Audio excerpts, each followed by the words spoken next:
Is our reality a product of our minds? Are we trapped in a simulation? The Matrix presents a scenario where humanity is imprisoned in a simulation so advanced that it is impossible to differentiate between reality and fantasy. But what would you think if I told you that reality could be even more terrible than what we see in the movies? What if we are the wardens of the mental prisons we have created for ourselves? Today we will be talking about the birth of our Matrix, from which we will never escape, a solipsistic reality. Welcome to Matrix Explained.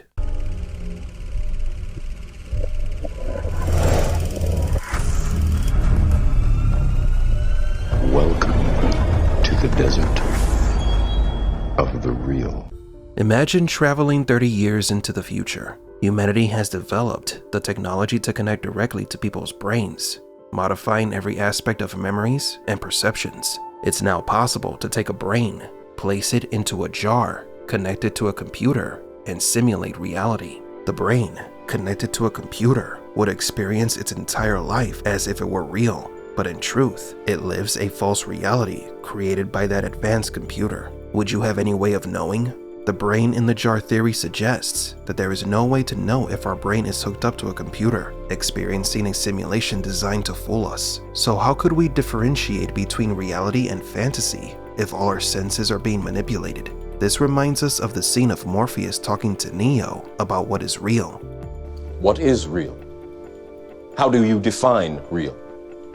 If you're talking about what you can feel, what you can smell, what you can taste and see, then real is simply electrical signals interpreted by your brain. In the Matrix, humanity is trapped in a mental prison created by machines. Every human is connected to a computer. The Matrix is responsible for sending false images and sensations to deceive the humans, making them believe that what they experience is real. Humans interpret reality through our senses, which can be easily tricked, leading us to confuse reality with fantasy. Take dreams for example. Most of the time we are unaware that we are in a dream. We often realize that we are dreaming by remembering our real lives or by finding contradictions in the dream. But what would happen if we had been dreaming since birth, and the world of dreams is the only thing that we knew? The dream would be our reality. The brain in the jar theory takes this idea one step further. It also proposes that everything we perceive with our senses could be the result of an experiment conducted by a higher entity, whether humans, machines, or extraterrestrials. Our brains would be in jars, literally, and all of our life experiences would be computer simulations. If this theory were true, this video you are watching right now would be sent by that supreme computer to examine your behaviors. From your perspective, we wouldn't exist. We would be just another simulation implanted in your mind. Likewise, from our perspective, your comments and reactions to the video would not be real. The shocking thing about this theory is that there is no concrete way to disprove it. But if the rules of our reality are created by a computer, we could find tools to disprove this false reality. Just as programming errors can be found in video games, if our reality is a simulation, it would not be perfect. We could find its faults. Phenomenon that we have considered paranormal, such as ghosts, aliens, or deities, could be errors in our reality programmed to deceive us. But we don't have to go 30 years into the future to talk about mind-controlling simulations. Today, most people are trapped in social media, dominated by recommendation algorithms that have addicted humanity more effectively than any drug. Trapped in an endless cycle of doom scrolling, millions are unable to free themselves from the neural effects caused by brief moments of highly personalized content. Each click releases dopamine in the brain, creating a highly addictive experience.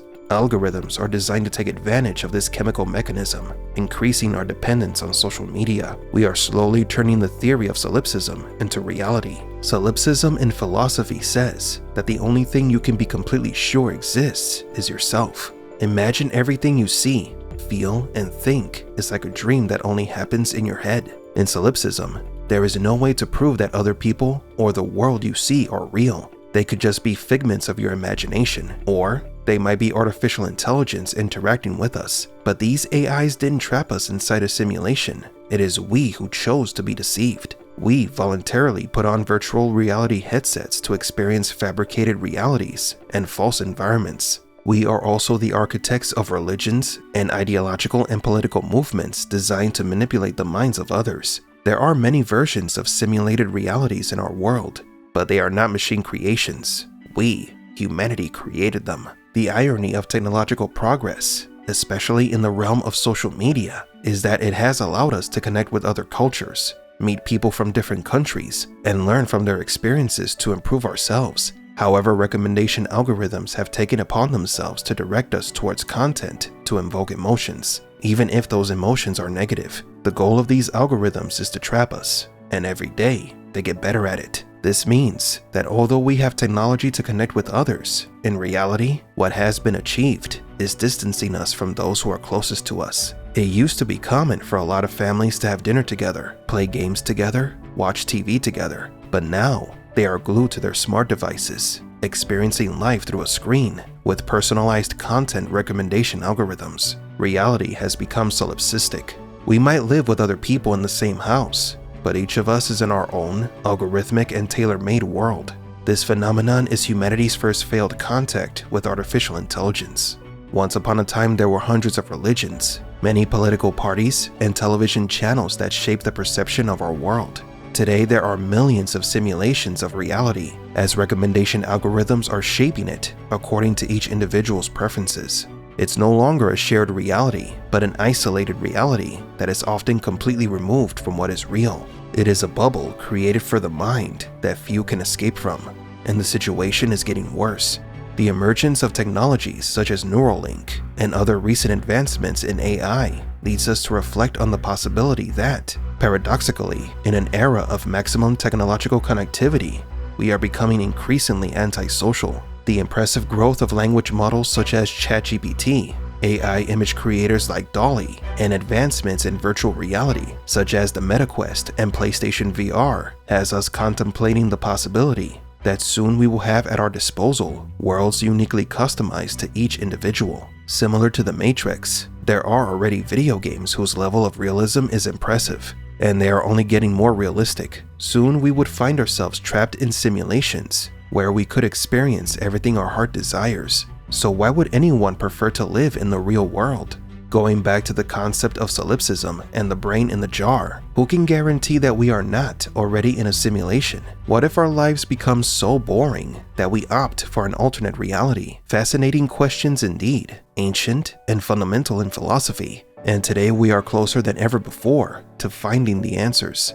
The technology to create worlds inside our minds advances ceaselessly. Each progress in artificial intelligence takes us one step closer to escaping reality, while further distancing us from physical human interactions. This is known as the death of the real, or the desert of the real. What we value most today is social media. Social media will soon become the only world we choose to live in. We could be like gods there, but we might have to sacrifice our humanity to do so. The history of human civilization shows that we have always created simulations to escape circumstances, religions, ideologies, fiction, and traditions. And now these virtual worlds could be humanity's last step forward. We might reach the brain in a jar status, not imposed on us by an external force, but by our own free will. Humans have always been about exploring and discovering, going beyond the limits. As we move forward into these new worlds, the most important thing we need to ask ourselves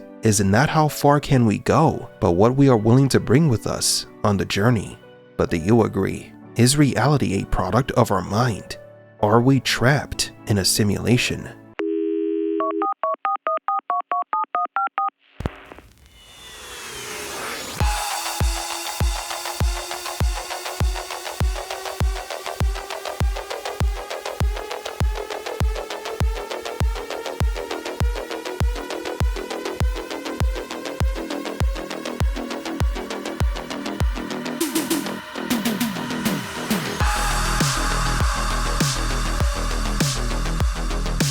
For Matrix Explained, please leave a like and subscribe. And thank you for visiting the Desert of the Real.